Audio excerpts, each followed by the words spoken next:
Welcome back, everyone. Ready for another deep dive? Today, we're going to be talking about something pretty epic.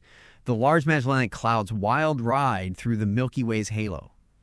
So it turns out that one of our closest galactic neighbors has basically gone through a cosmic car wash, a close encounter with our own galaxy, and somehow come out the other side. Now, the LMC is a dwarf galaxy, but it's still pretty massive, about 10% the size of our Milky Way. And get this, if you're in the southern hemisphere, you can actually see it with the naked eye. It looks about 20 times larger than the full moon. So how did this galactic daredevil survive? It's plunged through the Milky Way's halo. What kind of battle scars does it bear? And what does this tell us about how galaxies interact? These are the questions we're going to try to answer today. And what's really exciting is that this discovery was made possible by Hubble. Hubble's unique ability to see in ultraviolet light, something that's normally blocked by Earth's atmosphere. Okay, so let's unpack this. The big discovery here is that the LMC's halo, the sphere of gas surrounding the galaxy, is way smaller than expected. In fact, it's about 10 times smaller than it should be for a galaxy of its size. So what happened? Well, the Milky Way's halo is much denser than the LMC's. And as the LMC moves through it, it experiences what we call ram pressure stripping. Imagine you're trying to run through a pool of honey. That's kind of what's happening here.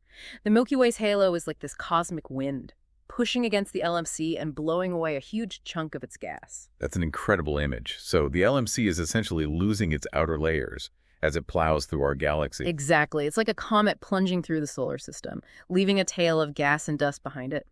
But here's the key thing.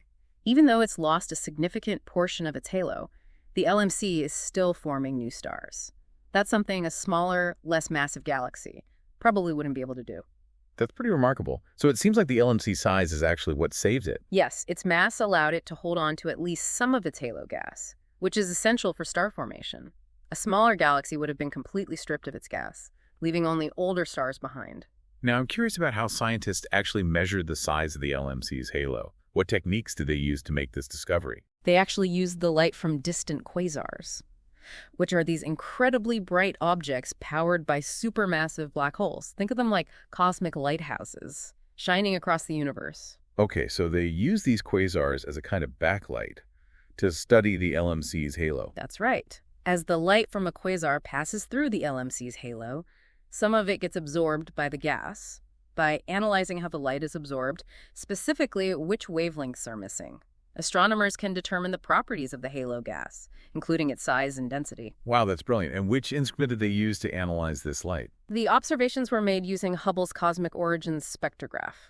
This instrument is particularly good at observing ultraviolet light, which is crucial for studying the types of gas found in galactic halos. So we have this dramatic cosmic encounter, a shrunken halo, and a galaxy that's still managing to form new stars.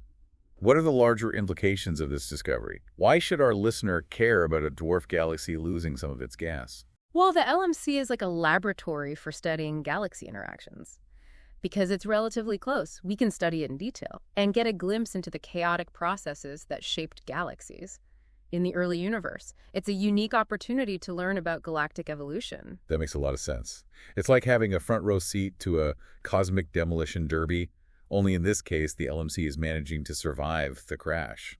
And what's especially exciting is that researchers are now turning their attention to the front side of the LMC's halo, where it's actually colliding with the Milky Way's halo. Hold on, so they're studying the crash site head-on. That sounds intense. It is. By analyzing this region, they hope to gain even more insights into the dynamics of this collision. They want to understand how the gas is being compressed, what kind of shock waves are being generated, and what that tells us about the forces at play. So they're really digging into the nitty-gritty of this galactic interaction. It sounds like they're going to get some truly fascinating data from that. What's the ultimate fate of the LMC? Is it just going to keep getting stripped away by the Milky Way? Well, that's a great question, and it leads us to some even bigger questions about the Milky Way itself, which we'll discuss after a short break. The LMC's encounter with the Milky Way. Well, it's giving us some clues about what might happen to it in the future. You see, the Milky Way's gravity is pretty powerful, and it's thought that this interaction is actually pulling the LMC closer and closer to us. Wait, so you're saying the LMC might actually collide with the Milky Way, like a full-on galactic merger? It's definitely a possibility, though it wouldn't happen for billions of years. But if it does occur, it would be a spectacular event reshaping both galaxies in the process. Okay, that's mind-blowing. So what would happen if the LMC and the Milky Way merged? Would they just kind of blend together peacefully? Or would it be more of a cosmic demolition derby? It would be a pretty energetic event, with lots of gravitational interactions and shockwaves rippling through both galaxies. Stars would be flung around, gas clouds would collide, and it's likely that there would be a burst of new star formation as all that gas gets compressed and heated up. Wow, so it would be a period of intense chaos and creation. I'm picturing a cosmic fireworks display. It's a pretty good analogy. Now, thinking about all this gas being stripped from the LMC, it makes you wonder where it all goes, right? It does. Is it just floating out there in the Milky Way's halo? Or could it have a more profound impact? Well, some of that gas does remain in the halo, but it's also possible that some of it could eventually fall into the Milky Way itself. So like a cosmic recycling program, the Milky Way is basically snacking on the LMC's leftovers. Exactly. And this gas could potentially contribute to the formation of new stars right here in our galaxy. It's a beautiful example of how interconnected everything is in the universe. What happens in one corner of the cosmos can have ripple effects that extend for vast distances. That's incredible. So while the LMC might be losing some of its gas, it could also be playing a role in the Milky Way's future, potentially helping to create new stars and planets. It's almost poetic. It is. And this process of galactic cannibalism, as it's sometimes called, is not unique to the LMC and the Milky Way. It's actually a fairly common phenomenon in the universe. Hold on. Galactic cannibalism. So the Milky Way isn't just a gentle giant. It's out there gobbling up smaller galaxies. It's all part of the galactic life cycle. Galaxies grow and evolve through mergers and interactions. It's a messy process, but ultimately it leads to the creation of larger and more complex structures. So it's a case of survival of the fittest, even on a galactic scale. But back to the LMC. What does its future hold? Will it eventually be completely absorbed by the Milky Way? It's difficult to say for certain, but it's definitely possible.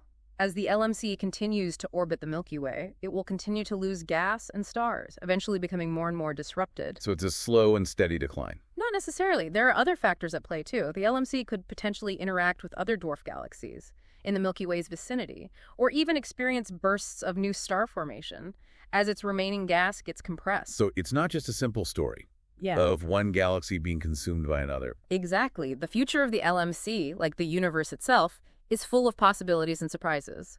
What we've observed so far is just a snapshot in time, a glimpse into a much larger and more complex story. It's amazing to think about the vast time scales involved here.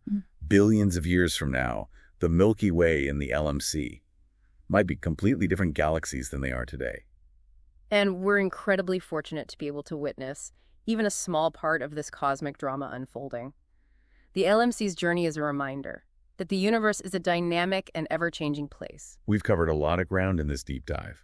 We've explored the LMC's dramatic encounter with the Milky Way, the phenomenon of RAM pressure stripping, the possibility of a future galactic merger, and the incredible interconnectedness of everything in the cosmos. And we've only scratched the surface. There's so much more to learn about the LMC, about galaxy interactions, and about the evolution of the universe as a whole. This deep dive has been truly eye-opening. I'm sure our listener is just as captivated by this as we are.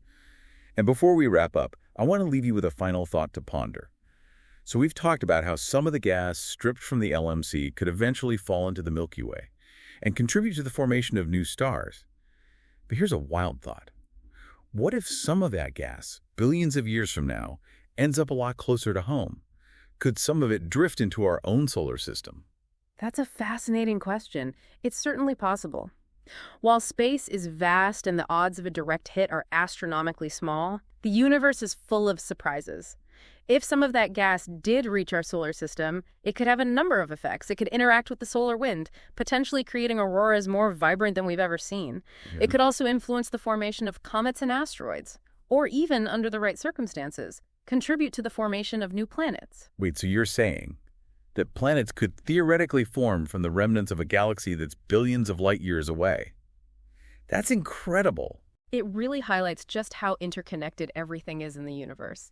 The atoms that make up our bodies, our planet, everything we see around us was forged in the hearts of stars.